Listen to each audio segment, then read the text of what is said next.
A paz do Senhor, amados irmãos e companheiros de ministério. Aqui vos fala o cooperador Jair Menezes, da Congregação SIC Assembleia de Deus em Curitiba.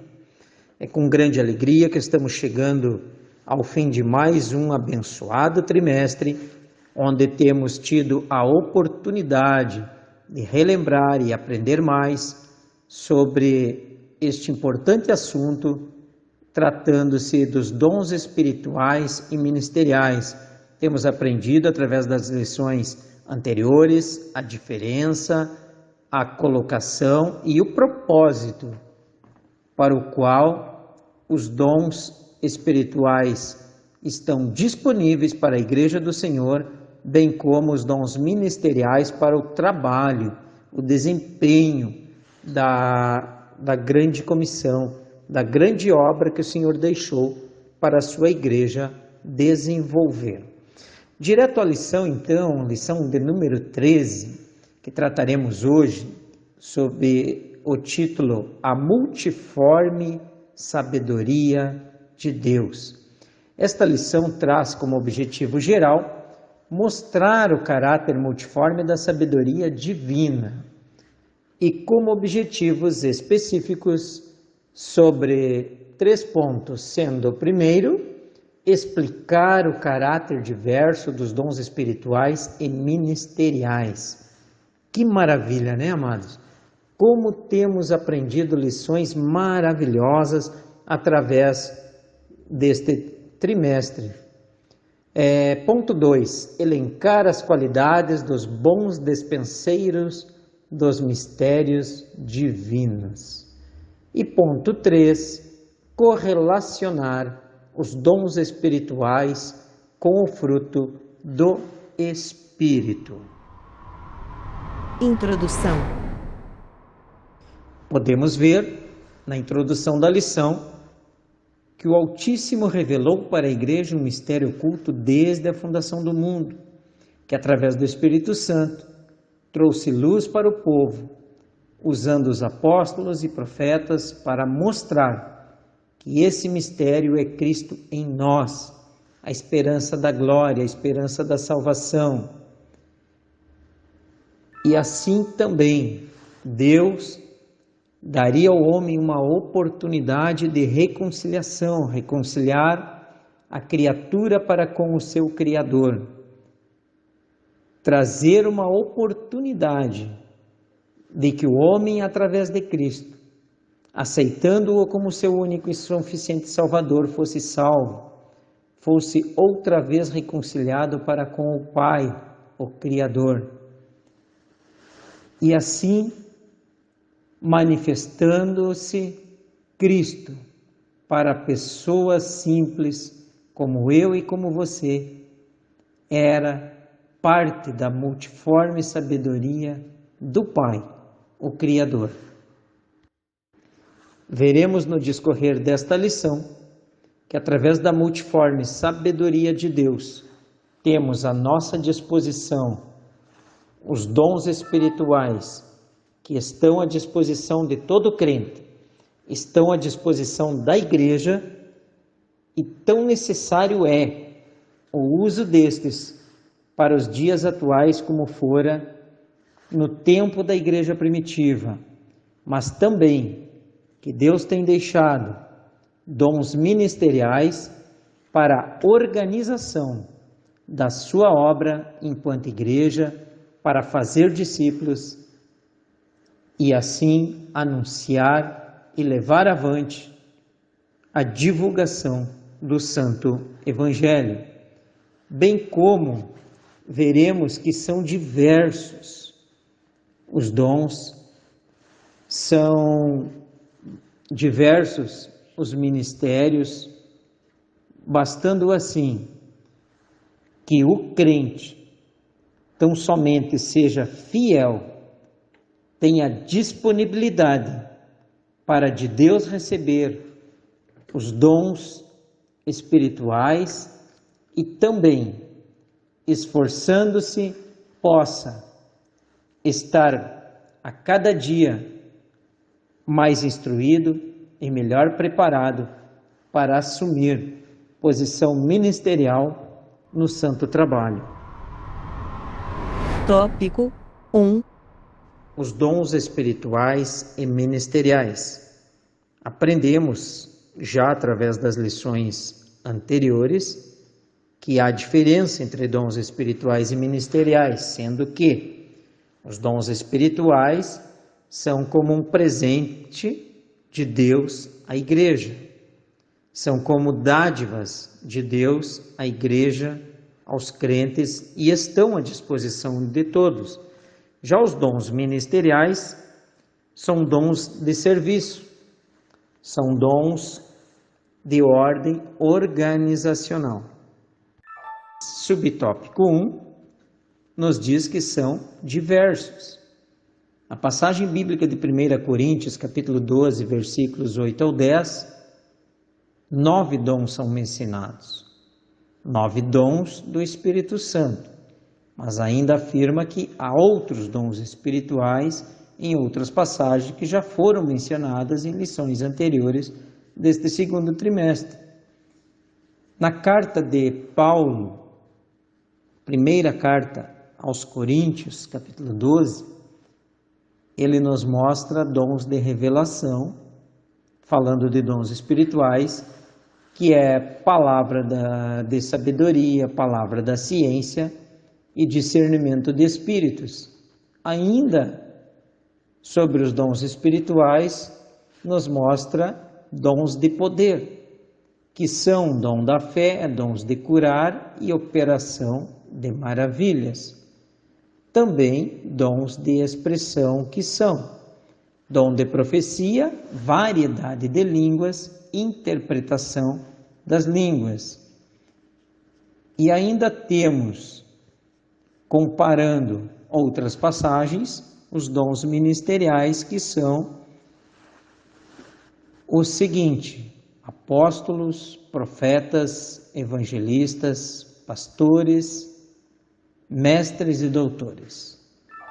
No subtópico 2, a lição nos vai dizer que os dons são amplos, que a sabedoria de Deus ela é multiforme e plural, e que também é manifesta em seus dons espirituais e ministeriais nas mais variadas comunidades cristãs espalhadas pelo mundo.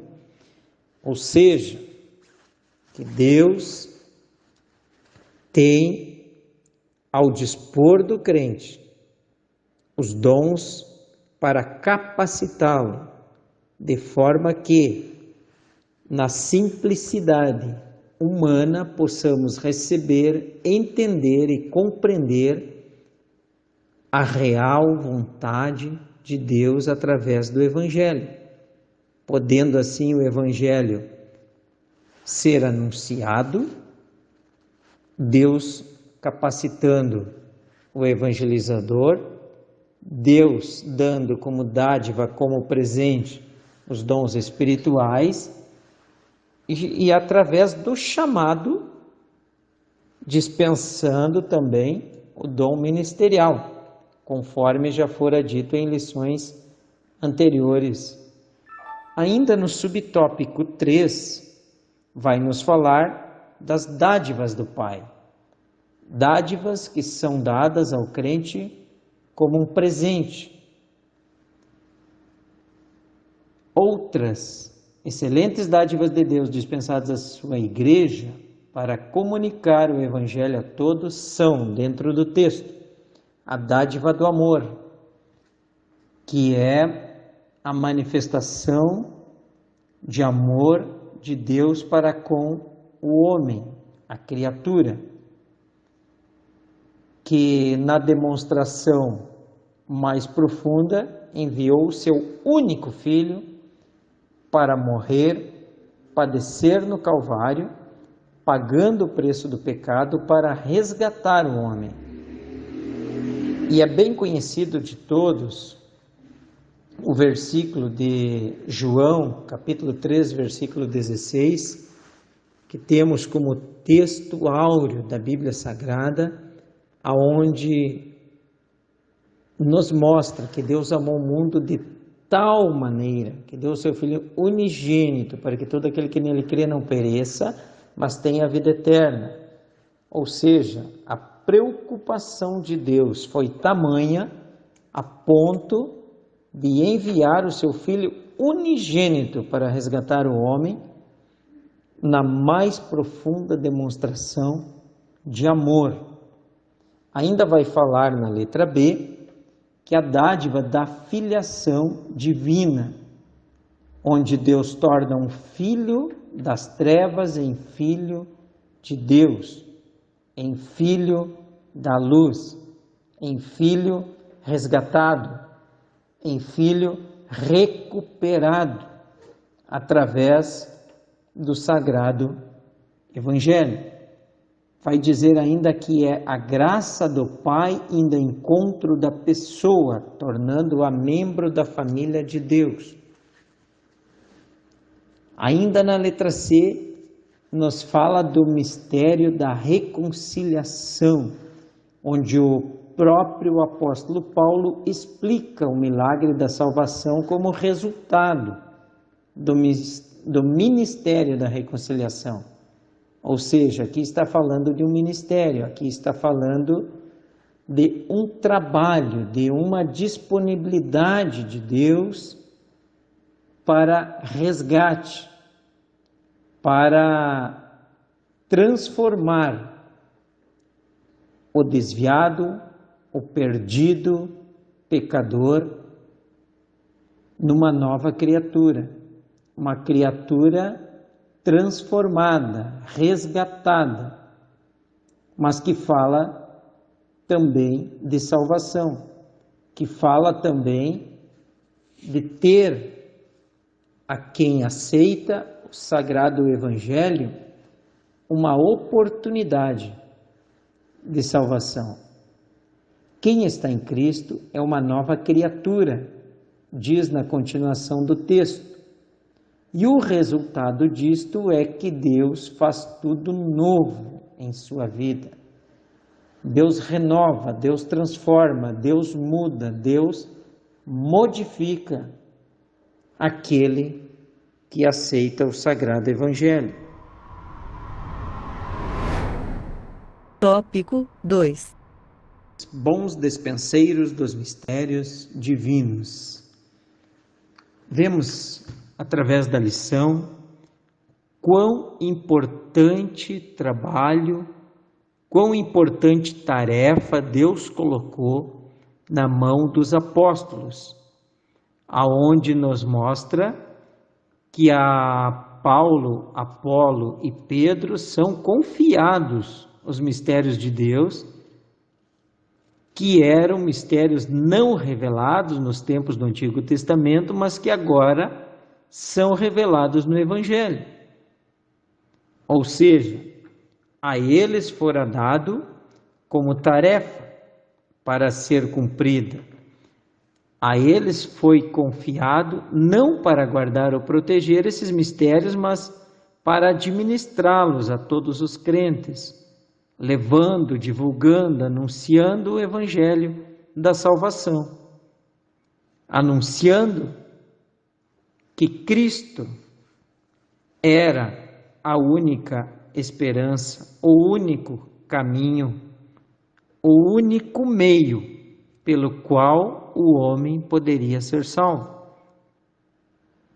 Porque eles têm esta responsabilidade, exige-se que sejam fiéis, ou seja, eles têm de entregar-se à obra de disseminar o Evangelho, diz o texto, apesar das dificuldades e das consequências. Paulo foi incumbido pelo Senhor de administrar os segredos de Deus, ou seja, de revelar, de trazer a público, de trazer ao conhecimento dos homens através do Evangelho. Portanto, continua o texto dizendo, ele era responsável a Deus, não a algum tribunal humano com suas limitações humanas e certamente não aos coríntios que o estavam julgando. Subtópico 1. com sobriedade e vigilância.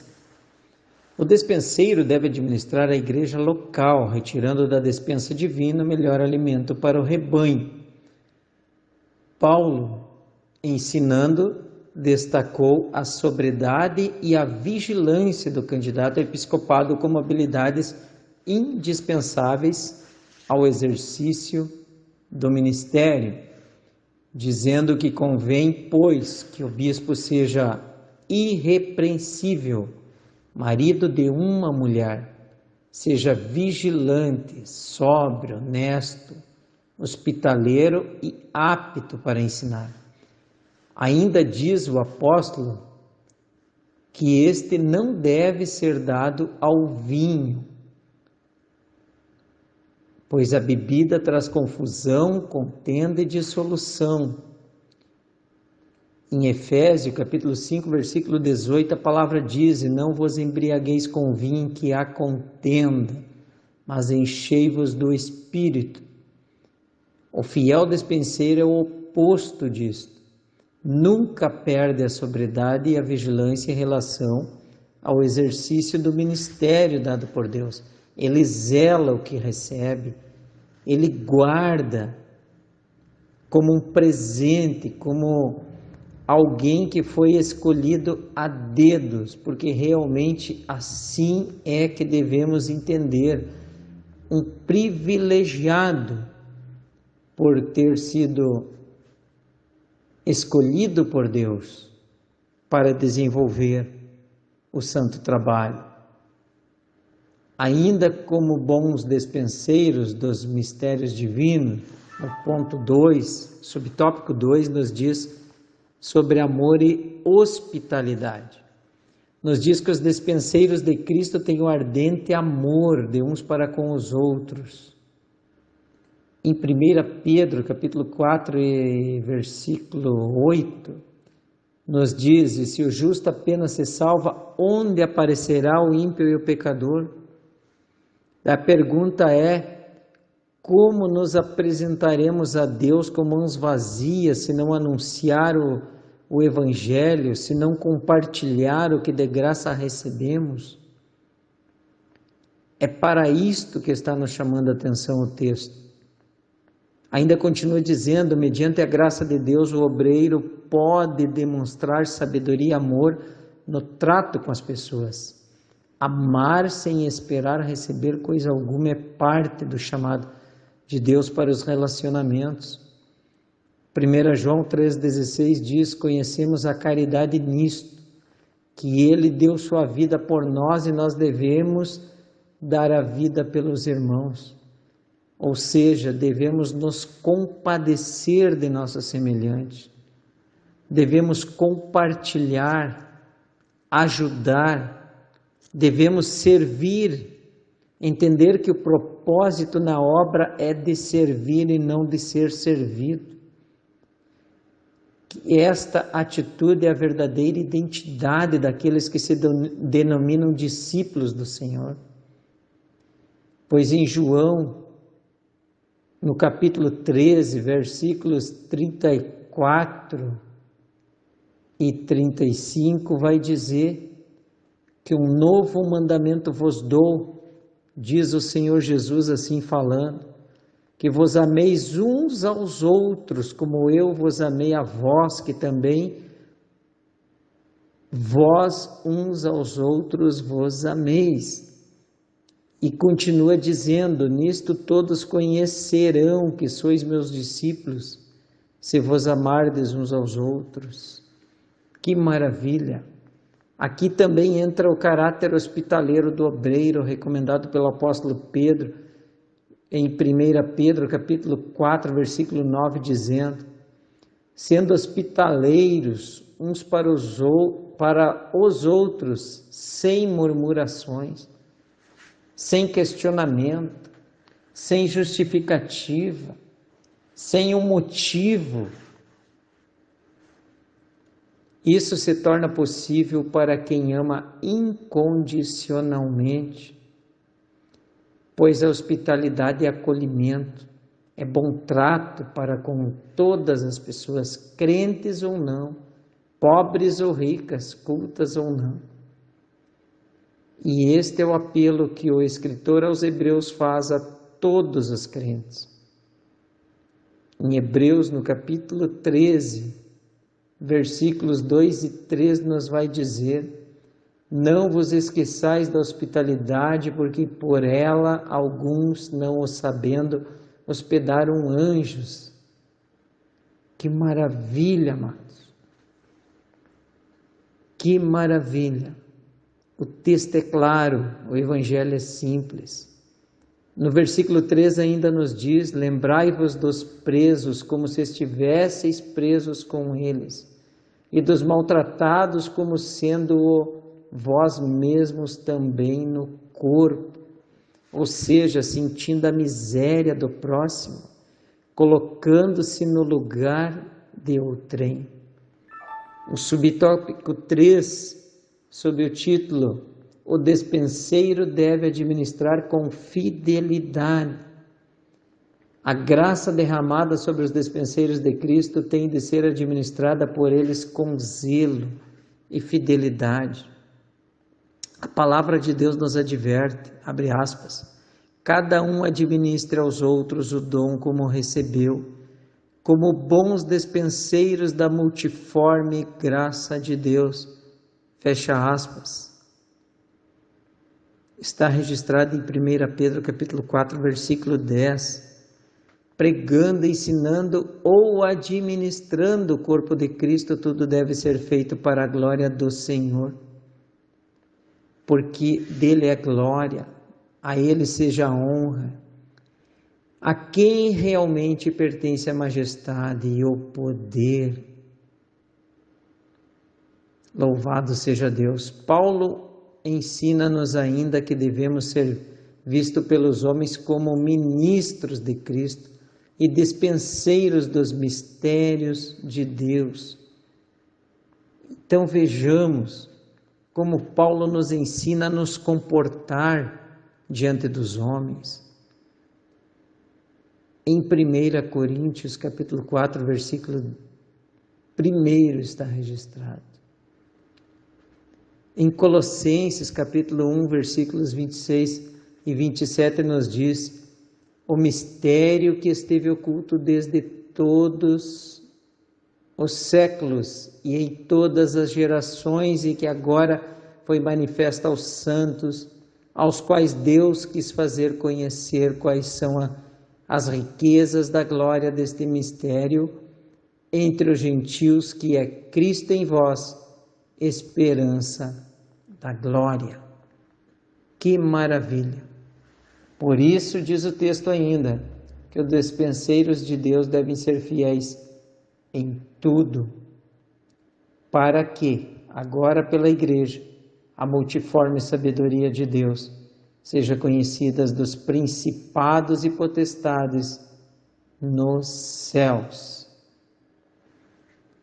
Que possamos a cada dia nos aprofundar, buscar mais conhecimento e profundidade das questões espirituais, para que, colocando-as em prática,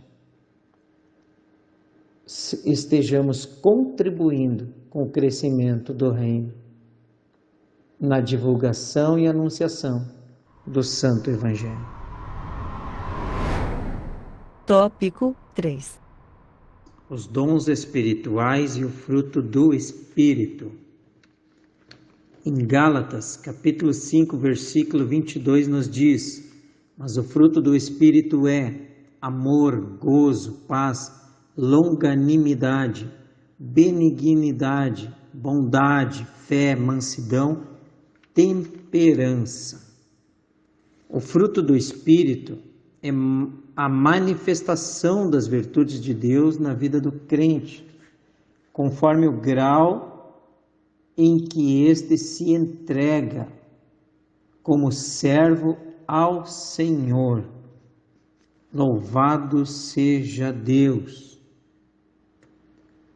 E que o fruto do Espírito se manifeste abundantemente em nossas vidas, até que chegamos a ser varões perfeitos, à medida da estatura completa de Cristo, conforme a referência de Efésios capítulo 4, versículo 13. Subtópico 1. A necessidade dos dons espirituais. Os dons espirituais são indispensáveis à igreja. Uma onda de frieza e mornidão tem atingido muitas igrejas na atualidade, as quais não estão vivendo a real presença e o poder de Deus para salvar, batizar com o Espírito Santo e curar enfermidades.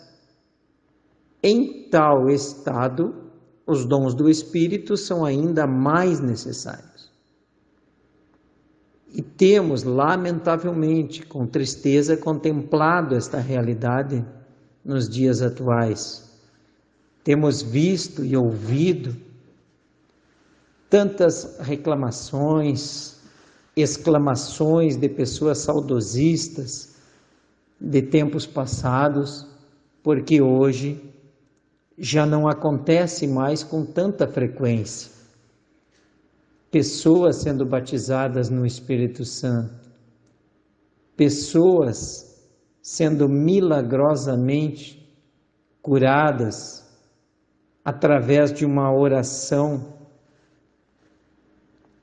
de um obreiro, de um pregador, já não acontece com tanta frequência. E isso nos chama a atenção o texto, porque Deus é o mesmo.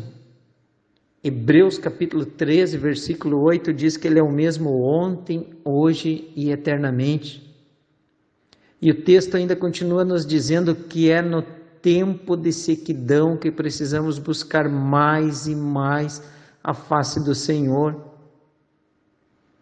estarmos mais próximos, com uma vida mais santificada, com uma busca mais profunda de consagração e oração, rogando-lhe a manifestação dos dons espirituais para o despertamento espiritual dos crentes. Hebreus capítulo 3, versículo 2 diz: sendo fiel ao que o constituiu, como também o foi Moisés em toda a sua casa. Subtópico 2. Os dons espirituais e o amor cristão. Paulo termina o capítulo, ou seja, o capítulo 12, sobre os dons espirituais, dizendo, no versículo 31, procurar, portanto, com zelo os melhores dons, e eu vos mostrarei um caminho ainda mais excelente. Em seguida, abre o capítulo de número 13, o capítulo mais belo da Bíblia Sagrada, conforme o texto, falando sobre o amor. Como já dissemos, não é por acaso que o tema do amor, do capítulo 13, está registrado entre os assuntos espirituais dos capítulos 12 e 14. O apóstolo Paulo, apóstolo dos gentios, refere-se a vários dons, ensinando que sem o amor nada adianta tê-los. Não adianta ter dom se não tiver o amor como prática e vivência. Tópico 3 nos vai falar sobre a necessidade do fruto do Espírito.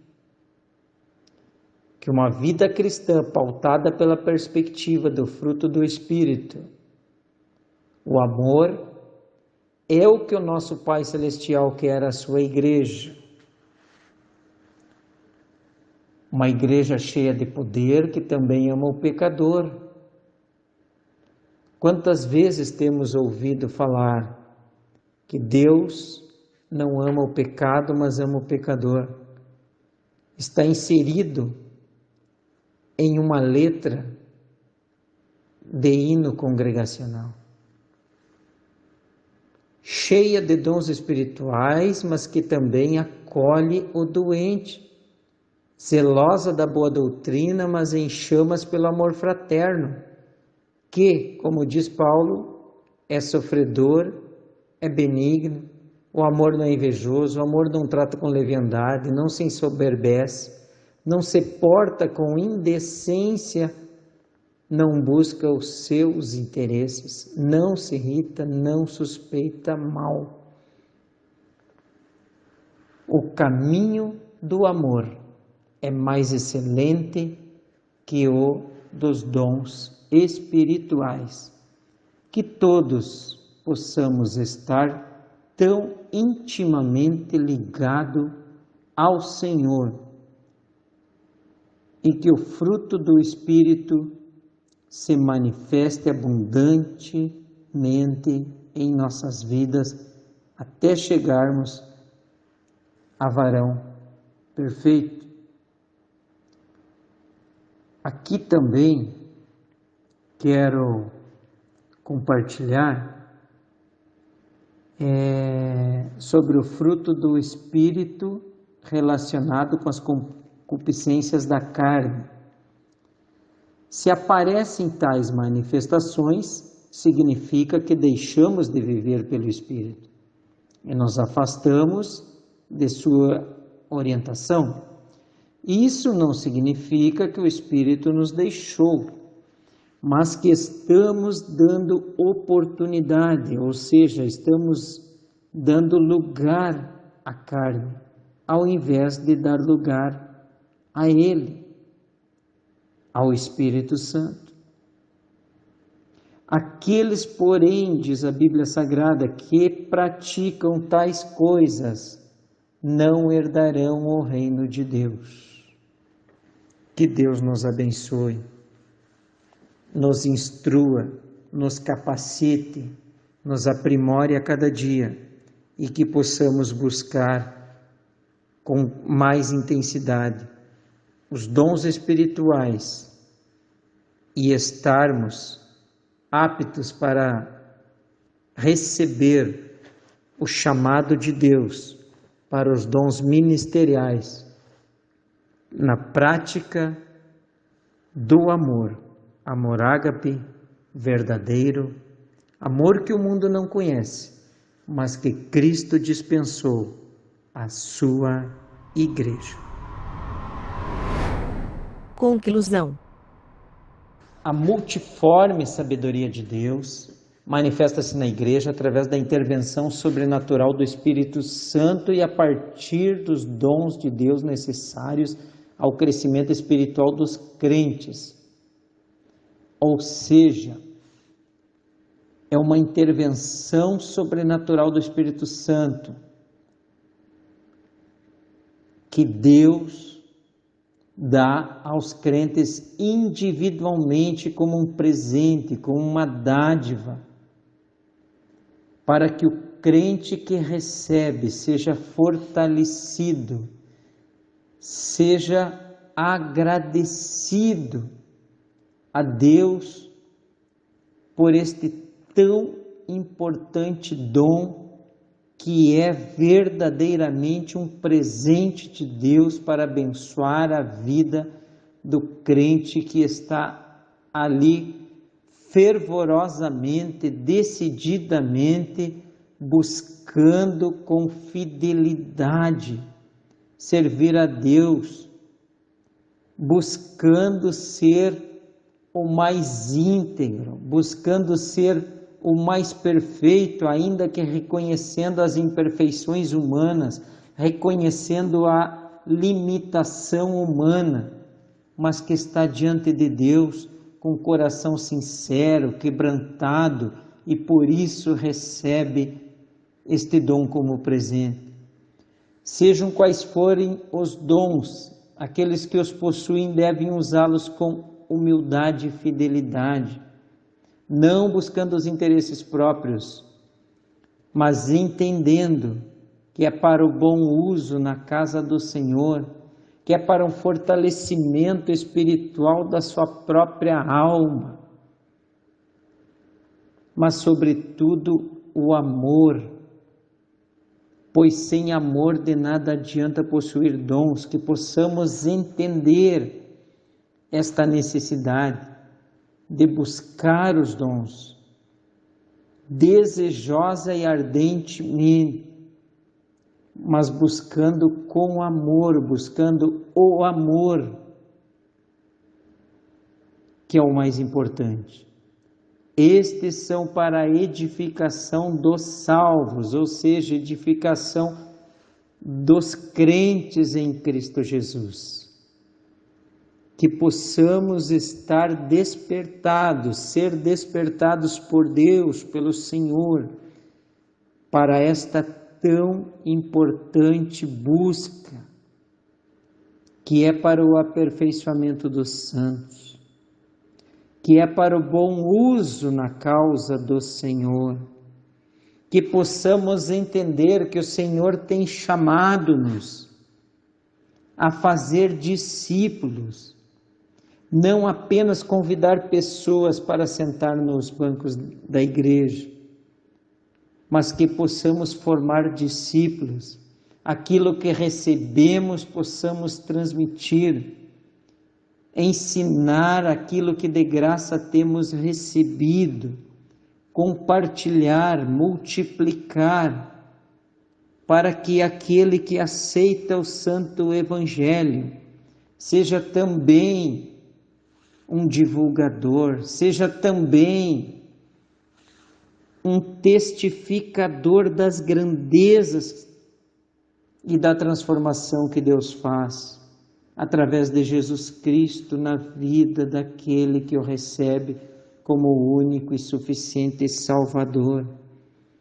Que Deus possa nos despertar, que o Espírito Santo possa balançar a nossa estrutura espiritual num avivamento espiritual, não um avivamento aparente, um avivamento do caicai, das aparências de santarrão, mas num avivamento que venha de dentro para fora, que venha tocar-nos a alma, que venha balançar a nossa estrutura espiritual, com base nas Sagradas Escrituras, conforme os ensinamentos sagrados. Que Deus nos abençoe, que o Espírito Santo nos desperte e nos confirme toda a verdade, que do céu advenha para nossas vidas, para o bom uso na causa do Mestre. Que Deus nos abençoe, que Deus em tudo vos dê graça e sabedoria celestial, em nome de Jesus. Amém.